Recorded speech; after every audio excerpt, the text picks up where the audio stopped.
Guys, this is the part of the Chet Chat show that we all love. It's the DIY do-it-yourself part of the show. And I'm so thrilled today. We're talking about Halloween, but I have my better work half with me, Nadia, who is really the brains behind most of the DIY stuff that we do here on Chet Chat. Thank you so much for coming and being with us. Thank you for having me. So it's Halloween and we have a lot of stuff, a lot of spooky and scary stuff as well. So what are we going to start off with today? Yep. Well, as you know, I love Halloween and love all holidays. So what I brought are some pumpkins here. Okay. And I wanted to show people that they don't have to do the traditional face carving. You can do other things. So for example, this pumpkin here, all I did was take black cardstock and I cut out Halloween shapes. If you don't want to make your own shapes, go online and go to images and you can find your own shapes to make. Okay. So I cut them out. So here's a tree.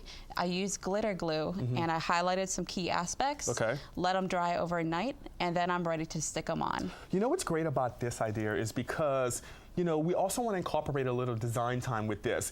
After you are finished using these pumpkins for Halloween, because you're not carving them, you can take it and transition it to another holiday, right? Exactly.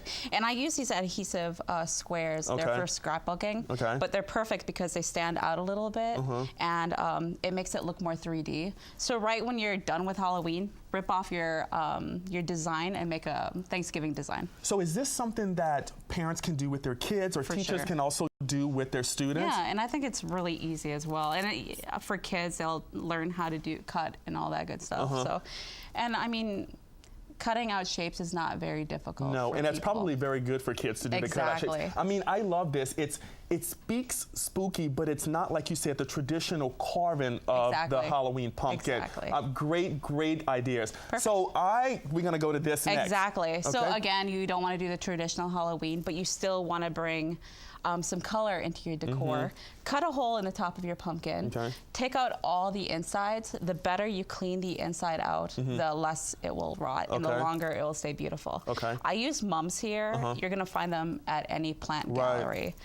They come in yellows and oranges and reds. It's a perfect way to bring a pop of color to your, use this as a centerpiece today. So you can put this on a centerpiece of a table, in the front porch. Another great design time tip. So if you wanted to use this can also transition from Halloween, depending on the flowers you use, right into Thanksgiving and Christmas, depending on how well the pumpkin holds up. And if you want to do more, put some glitter glue on there, put some silhouettes on there. Why not? You know, be creative. You know, it's Halloween, the more the merrier, right? Exactly. And I love glitter.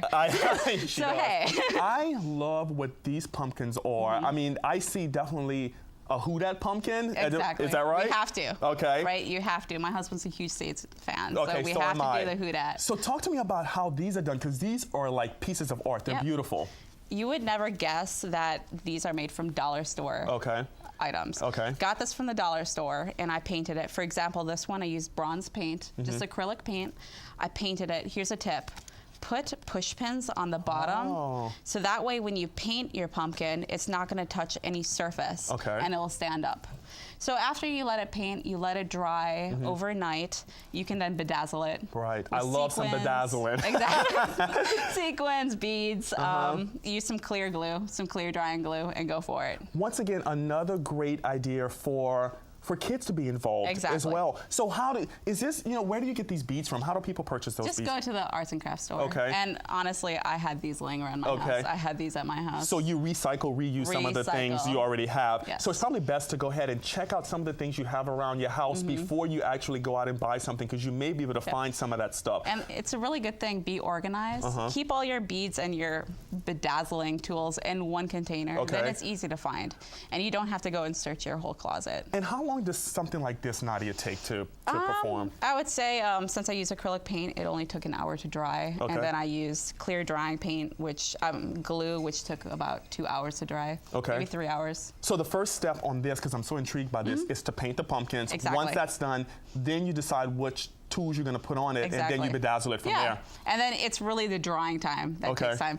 This one, I just took glue and I went down the sides and I just threw some beads on there. I love it. I love it. And so I'm afraid to turn around, but what is this thing? Last but not least, we have our tape ghosts. Okay. And I can't wait to put this on my front porch Okay. and scare the children. I don't have any kids, so I can scare the neighbor kids. Okay. It's really lightweight, so you can hide it behind bushes and hang it up as well. Okay, what's the process on that? All right, so we take this cellophane. Okay, you only need 4 items for this. Cellophane, clear tape, scissors, and a good friend. Okay. And you're gonna be my good friend. Okay. And the reason why I need a good friend is because you are my bottle. Okay. And whatever I do on you is what's gonna come out there. Okay. So usually you're gonna have to wear tight clothing. Okay. You're not gonna wear a suit because we're gonna be cutting this out. So I take the cellophane and make sure you wrap. So usually I would do the whole arm. Right. Make sure you wrap all the skin because you don't want anything exposed because you're gonna use the tape to tape around it. Okay. You're gonna look really strange. Okay. But hey. You're lucky I like you because I mean, this is my custom jacket, but it's okay. Oh, It's okay. Okay.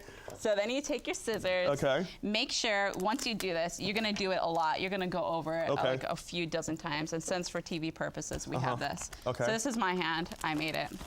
That's brilliant. You know it's ready when it's stiff and you can't move it. So then you're gonna take your scissors and cut right out. Okay. And you're gonna slip your arm out. And then you're just gonna tape up the exposed That's brilliant. piece. That's right. Is this something, so do you need to put something inside of this? Like, is this stuffed with something or That's just? it. That's it? So basically what I would do the arms first, then the torso, then, you know, your thighs and all that. And once you have all your pieces together, that's when you tape it all together. Okay. I do have a couple tips though. Sure. Never tape the face. Gotcha. Never put cellophane on it. That's just not, that's common sense, but some people might not do that. Make sure your model is patient. Okay. Because I mean, it's a fun thing, but it does take a while to tape all this stuff. So if you have a child that you're trying to do this to and they keep moving around, it's not gonna happen. Okay. That's about it. Have fun with it. And if people wanted to learn about these ideas, they can go to the website, right? Yeah, go to the blog, your blog. Chet Porsche. ChetPorscheDesign.com. Click on the blog and you can see all these amazing things that you've done. Once again, you have really taken it to another level. I appreciate it. Thank you so much. Thank you. Guys, I hope you've enjoyed today's program and got some great design ideas. I'd like to thank our guests from Project Lazarus, Cottage Catering and Bakery for joining us this evening. If you have a local business or an organization that you would like to see featured on an upcoming episode of Chet Chat, email us to chetchatshow@gmail.com. For more information about this episode, you can visit my website at www.chetporschedesign.com and click on our blog. And be sure to follow me on Twitter @ChetPorsche for more design updates. Guys, I'm Chet Porsche and I got designs on New Orleans. We'll see you guys next month.